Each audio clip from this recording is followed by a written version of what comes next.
Oh, hi, everybody. My name is Matt Stores, and welcome to Mattsplaining.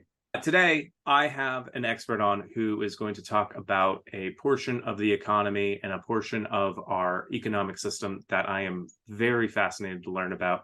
Expert, please introduce yourself and tell us what you're an expert in. Hey, everybody, and thanks, Matt, for having me here. It's to see you and hear your voice. Matt and I, we grew up together in Arizona.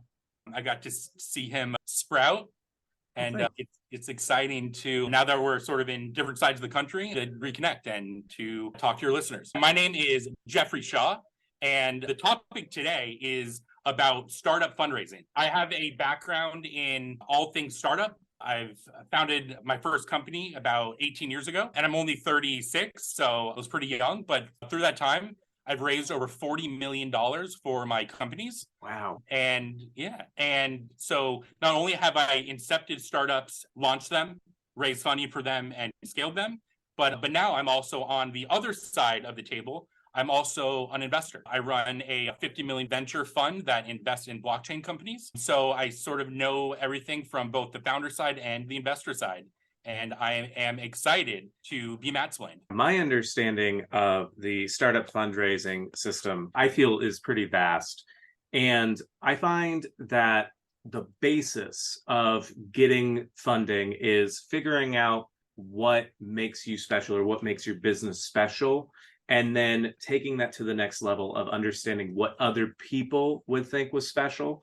So one of the main ways you can do that is through figuring out what color scheme do we want to use before you even figure out the product. Just like, okay, we want to use a blue and orange color scheme. That's really going to set us apart. Probably not so much. Blue and orange is pretty saturated in most advertising these days, but that's predominantly where you want to start. You want to be like, okay, this is kind of the brand we want to establish and put forward.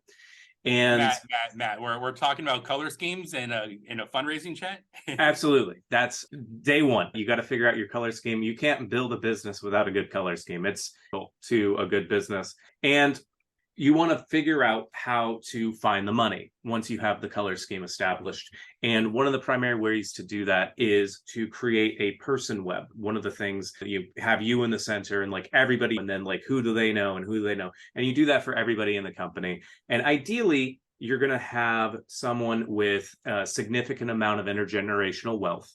And then through them and through their connections, you can get more money. But the real best way to do it is to find somebody who may or may not have a considerable amount of money that they want to filter because they don't want the eyes of certain governments to see it.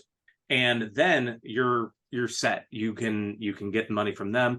And this is how most of the restaurants and businesses, not most, some of the restaurants and businesses in my area have gotten their funding. Some of them might say that they're fronts, but they're not fronts. They make great sandwiches. They have my favorite candy. They're good businesses. They just filtering money. They're providing a service. It happened to money launder in the back room. Exactly.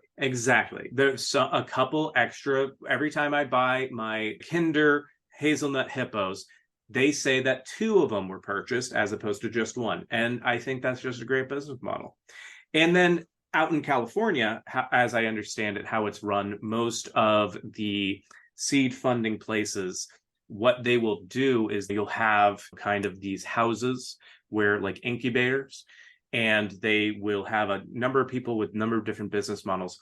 But really, the underlying thing with those businesses and with those incubators is that they're actually getting people to get the seed money themselves. And by seed money, I mean the seed and nut money, because there's a considerable issue with almond and other nut theft in California. And a lot of people don't know this. Most of the people that are hijacking these trucks and stealing these nuts actually are these people in these incubators that are going out and stealing these trucks and then selling the nuts. And that's where all this money is coming from, because I don't know the last time you bought a thing of almonds, but those things very expensive, partially because of this, and they can just keep jacking up the price. And then that money gets filtered in. And if they steal enough trucks, that's how their business gets that seed funding, that initial startup money. So then that Uber, that's how they did it. that all the car companies, they just figured out the best way to steal nuts, and that's how they got all their money. Based on what you've heard so far, about how much of that would you say was accurate? If this was a Shark Tank pitch, my response would be, I'm out. But there is hope for you. I think that you may be, when we talk about seed funding, I don't know if seed is the right understanding you have. We're not actually raising seeds or nuts. Okay. We are in fact raising money to prove out a business idea and then scale. Okay. It's like building it out. Yeah. So I would say the first part, you were talking about color schemes, and I think having good branding is definitely something people want to think about. But I think the first step is less about colors and more about really identifying an idea that has what's called product market fit. Product market fit not only to find consumers, because if you're going to raise money or build a company, you definitely want people that want to use it. You also have to keep in mind, what type of company do you want to build? And there's different ways to access capital based on the type of company you want to build. So that could be everything from a mom and pop shop or restaurant, kind of like you're talking to. And in those instances, the way that you would go about getting funding is by self-funding it, if you happen to already be wealthy, getting money from what's called like family and friends. So love money, people that believe in you, maybe not necessarily your nut store. But they believe in you and they just want to support you. Or there's also access to capital for mom and pop shops like SBA loans, Small Business Association loans. And what an SBA loan is, it's essentially the US government is going to guarantee the repayment of the loan as a way to inspire people to start companies, get out of the rat race and start their own company. And the lenders love that, because you being Matt Stores, a 30-something-year-old guy, you might not have a lot of assets or things that a traditional bank would back you on. Like, you might not have a lot of collateral, but the US government is going to back it. You can go and get an SBA loan.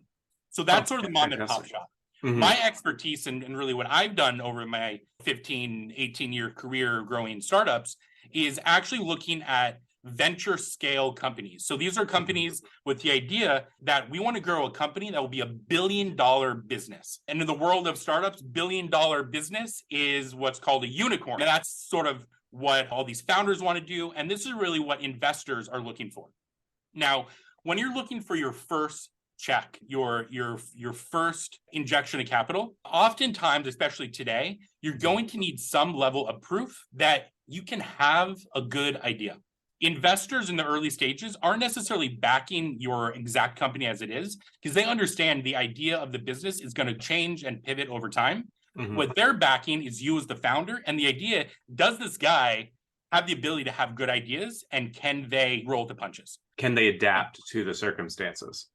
Yeah. And so even in venture scale startup fundraising, you often will get your first money from friends and family. So if you have a rich uncle or something, call them up and try and get some of that money. And then what you'll want to do is present to them a great idea, not just a business plan, but actually like some product that you built. We talk about, I introduced the term product market fit, and that's really having a product that people want. And so there's many ways to go about getting a great idea for a business. It often comes from a pain point that you've experienced yourself. And once you understand that pain point, you can then come up with some solution to solve it. And hey, if other people also have that same pain, you might be positioned to actually have a great business that can solve a real problem. And that's how you start getting product market fit. Now, once you've built out the business idea, you have something to show. The next, and then you hit up your uncle for a little bit of money. Maybe you brought on a contract engineer or a marketing person to help you sort of formulate some of these things. The next step is presenting your idea to investors that invest in what's called pre-seed or seed rounds of funding. Now, in a pre-seed or seed round of funding, what you're generally going to do is you're going to give up 20% of your company. So it's called equity. So you give 20% equity in exchange for some amount of capital. And based on the investors' belief on where you're at already as a company or the future growth you can achieve, they're going to set a valuation. So for my company, Underground Cellar, a company that I grew from inception, where I've raised over $40 million, my first check was $200,000 Mhm.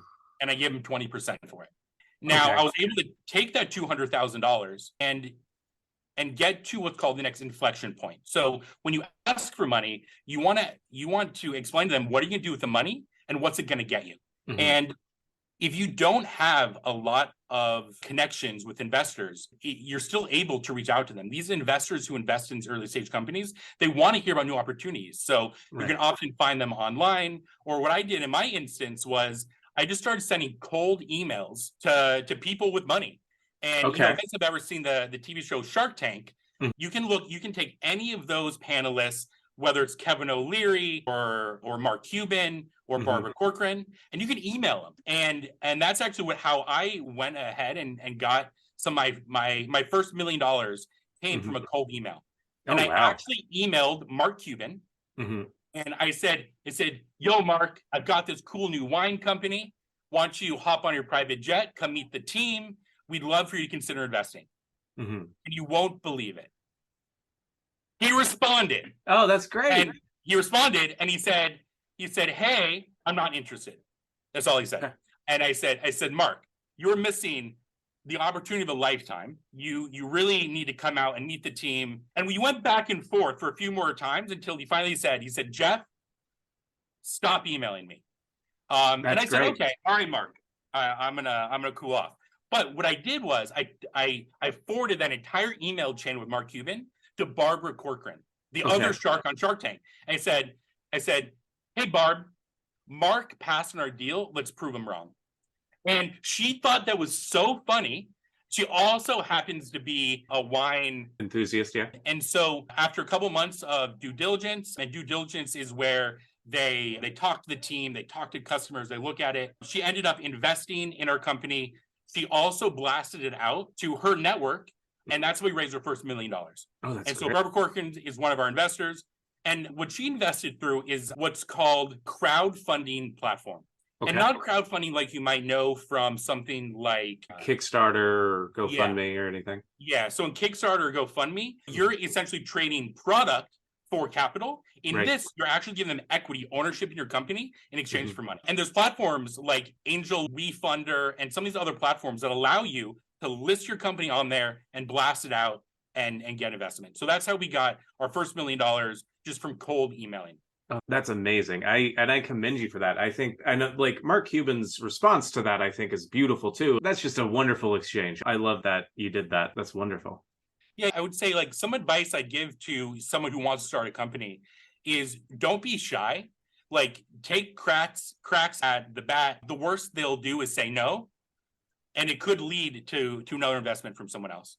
Now, Right. one of the things you brought up when you were sort of giving your rundown, you talked about I think called them seed houses. I think you explained it where a bunch of people live together, you get money, and Mhm. to some extent that does exist, but what they're really called are incubators or Okay. accelerators. Okay. And the most famous one is an accelerator called Y Combinator, and they have incubated and accelerated companies that we all use very frequently. Mhm. Airbnb and Stripe and Reddit, Twitch.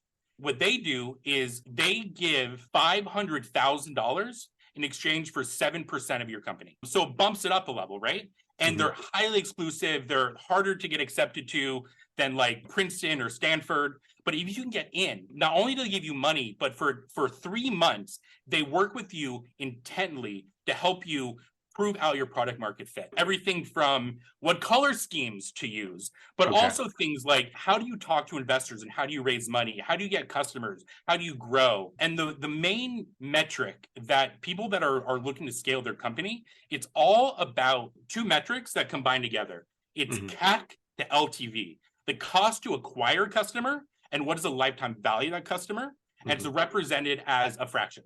So Okay. if it costs you, let's say $10 to get a customer, but that customer spends $20 in the lifetime as a customer with you, Mhm. well, for every dollar you bring in, you get $2 back. It's like an Right. ATM machine. You put a dollar in, you get $2 back. Clearly, investors want to put a dollar in and get $2 back. Absolutely. Now, it might take several years to get that lifetime value to pay off. You have to make sure the company has enough money and what's called runway, which is how much time until the company runs out of money left in order to do that. Absolutely. Once you go through a program like Y Combinator, you're then going to want to raise either a seed round or what's called a Series A. And a Series A is your first priced round.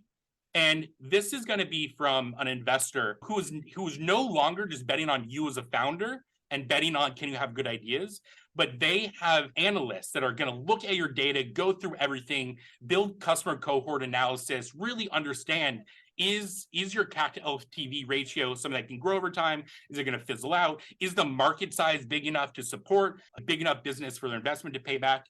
And in a Series A, again, you're going to give up about 20% of your company. And they're again going to set the valuation of the company. If you run a Series A and you get $10 million in your Series A round of financing, $10 million for 20% roughly values your company at a $50 million valuation.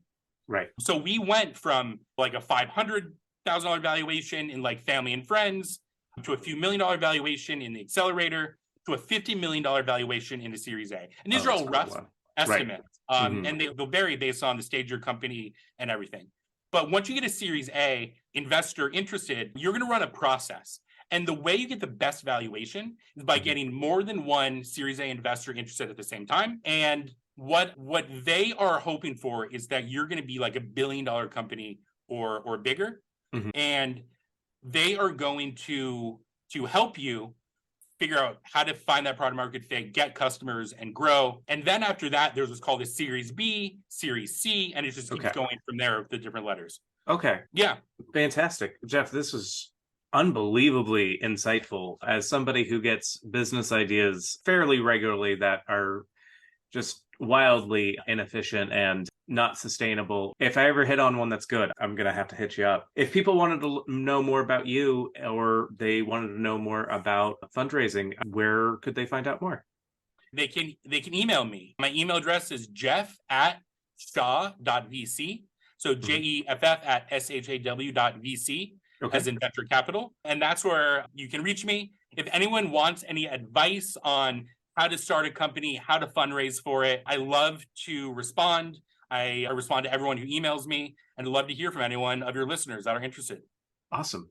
Thank you so much. This has been so informative. I really appreciate it. Great. Yeah. Thanks for having me on, and appreciate being Mattsplained. Absolutely.